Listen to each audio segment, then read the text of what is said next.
kita semua, rekan-rekan media yang saya hormati. Hari ini kami kembali menyampaikan realisasi APBN kita, kinerja dan fakta, sebagai bentuk transparansi dan akuntabilitas pengelolaan keuangan negara. Next. Biasa pertama pasti kita ngomong kondisi global. Global kan volatilitas sudah mulai mereda ya. Seperti lihat dari gambarnya mana. Yaitu indikator volatilitas mulai turun, fix maupun movable stabil dan cenderung turun. Di bawah dirty tank index turun juga, dan trade policy uncertainty index juga mulai turun trennya. Sementara itu ekonomi kita tumbuh lumayan di 5,61 triliun pertama. Ke depan harusnya bisa tumbuh lebih cepat lagi, mungkin triwulan ketiga dan keempatnya. Inflasi masih relatif terkendali, walaupun sekarang di 3,08 agak naik sedikit dibanding bulan sebelumnya. Tapi kan targetnya 2,5 plus minus 1. Jadi masih di dalam target Bank Sentral maupun pemerintah ya. Ada hal yang sedikit menggembirakan di bulan Mei. Next. Next. Ini manufacture kembali mulai masuki ekspansif. 50 sih tadi imbang ya, ekspansi apa enggak ekspansi, tapi sudah di atas di 50 atau akan menuju ke atas lagi. Kalau Anda lihat itu di bulan sebelumnya kan itu negatif terus PMI-nya Maret, April, Mei sudah balik lagi ke 50. Jadi kira-kira ada prospek perbaikan di aktivitas sektor manufaktur di bulan ke depan. Kita lumayan tuh Indonesia di 50, yang lain ada yang di bawah, tapi sebagian besar dunia tuh udah mulai hijau lagi.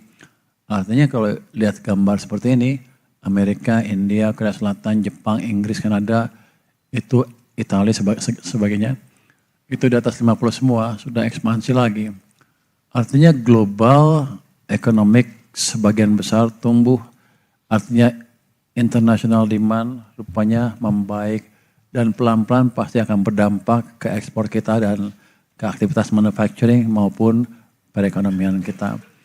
Jadi global yang tadinya uncertainty banget, kalau lihat dari sini sih kelihatannya sih akan berekspansi lagi. Next kita bicara tentang surplus neraca perdagangan. Ini kita berlanjut terus untuk 72 bulan berturut-turut, walaupun agak turun sedikit di bulan April ya. Karena impor BBM-nya meningkat. Tapi secara year to date Januari sampai April itu naik 5,48% dibanding tahun lalu. Next. Salah satu yang sering ditanyakan pasti harus modal asing. Triwulan 1 kalau kita lihat tuh SBN, saham turun terus, yang naik hanya SRBI. Tapi triwulan kedua kita lihat SBN mulai naik, saham masih negatif, SBI naiknya lebih besar.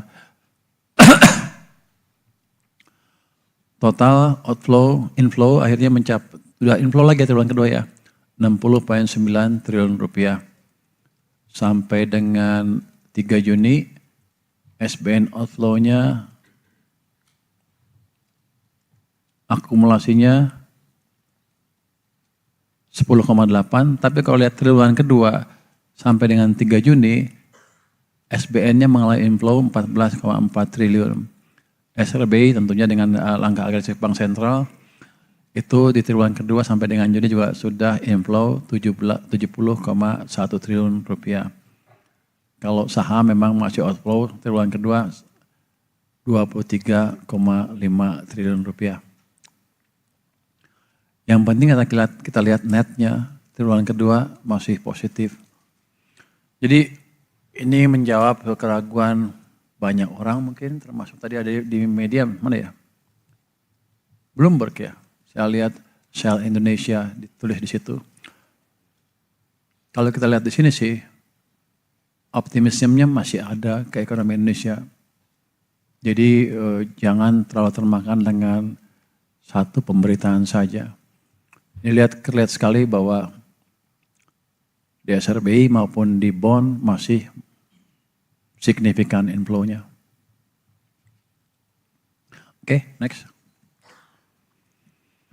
Inflasi relatif terkendali, ada yang dulu bilang kan pasti inflasi double digit dan lain-lain, ekonomi akan runtuh. Bulan lalu masih 2,4 kalau nggak salah. Sekarang naik sedikit ke 3,08%. Itu didrive oleh volatile food, harga cabai merah dan bawang merah akibat pengaruh cuaca ekstrim. Tapi biasanya itu volatile, nanti kalau udah stabil ya turun lagi. Kalau turun lagi akan jadi pengurang lagi dari inflasi. Jadi walaupun naik, ini masih di batas yang wajar. Inflasi yang bagus itu bukan tinggi atau bukan juga rendah.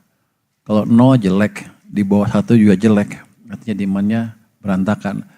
Yang bagus ya, ayo target kita lah antara 1,5 sampai 3,5. Jadi masih bagus, tapi pemerintah akan terus mengendalikan harga pangan nasional yang didukung dengan cadangan pangan yang kuat. Pemerintah juga akan memberikan diskon tiket pesawat masa libur sekolah dan menjamin harga BBM subsidi tetap terjangkau. Berikutnya next. Ini kalau pengen lihat data yang saya pernah bilang sebelumnya seperti apa sih? Kalau data yang update mungkin yang bulan Mei itu yang Mandiri Spending Index. Yang biru itu sekarang 123,2.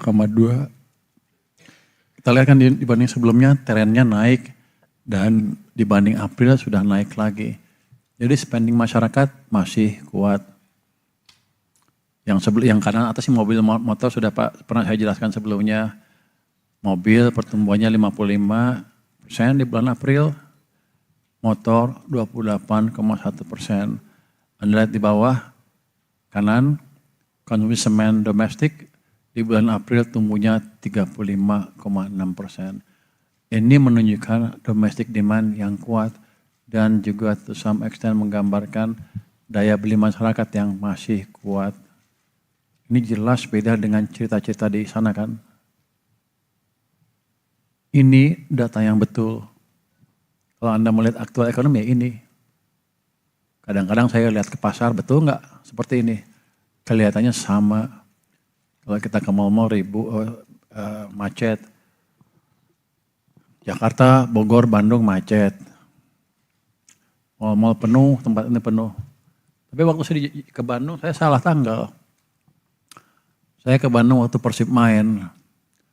Jadi ke mall agak kosong, saya maunya kosong nih. Sampai jam 10 di mall itu.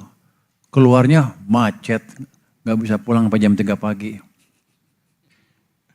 Tapi menggambarkan ya emang economic activities nggak daya beli masyarakat tetap cukup.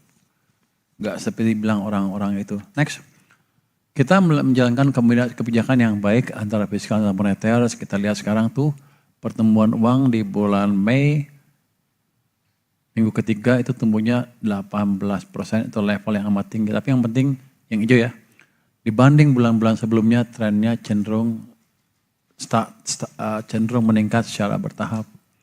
Artinya ada cukup uang di perekonomian untuk mendorong pertumbuhan ekonomi ke level yang tinggi. Kalau lihat sebelah kanan tuh akibatnya apa? Bunga kredit juga turun. Sekarang ke 8,73%. Ini rata-rata ya. Rata-rata tertimbang. Jadi ini yang saya agak bingung. Kenapa ada cerita bahwa kita ekonominya menuju resesi ketika stimulus di ekonomi cukup, uang cukup, dan pertumbuhan kredit juga cukup. Kemarin saya tanya BRI, komisaris BRI di sini siapa? Berapa pertumbuhan kredit? 13,8%. Itu pertumbuhan kreditnya ya di bulan Mei ya? Untungnya berapa? Keuntungnya tumbuhnya 13% lebih juga kan? Artinya apa? Kok semangat amat loh? Bonus lo naik juga?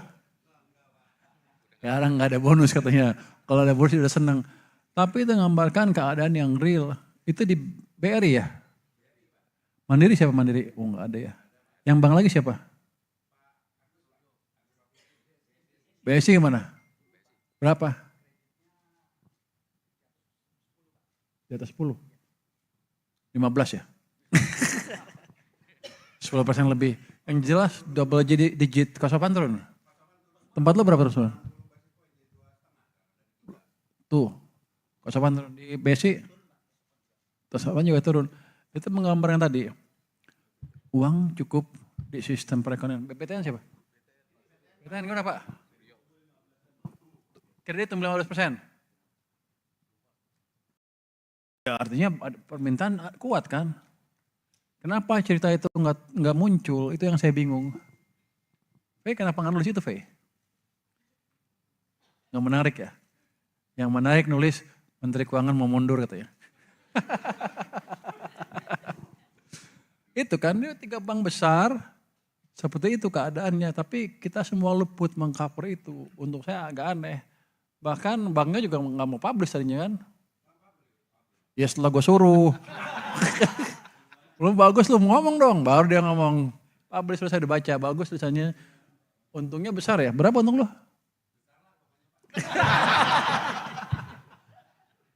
Saya lebih dari 60 triliun nanti. Dari angka yang di itu keluarnya. Kalau BSI berapa keuntungannya tempuhnya? Yang sekarang. 2%? 2 triliun. Oh, Maya. Ya makanya kali 4 kan 60. Oh, 23 lu, kali 4 80 lu. Oh. Dia takut di ini. Takut gue naikin pajaknya. BTN berapa Mas? 2 triliun. Tumbuhnya kencang tapi kan dibanding tahun. Jadi BTN tumbuh kreditnya 15%. Jadi sebetulnya dari data itu kelihatan ekonomi activity meningkat signifikan, nggak main-main, bukan saya bohong. Angka PDB bagus, itu untuk double check. Gitu caranya ekonomi melihat data secara agregat. Saya juga takut saya salah kan. Kenapa? Saya takut saya salah baca sehingga saya terlambat memberi insentif ke perekonomian.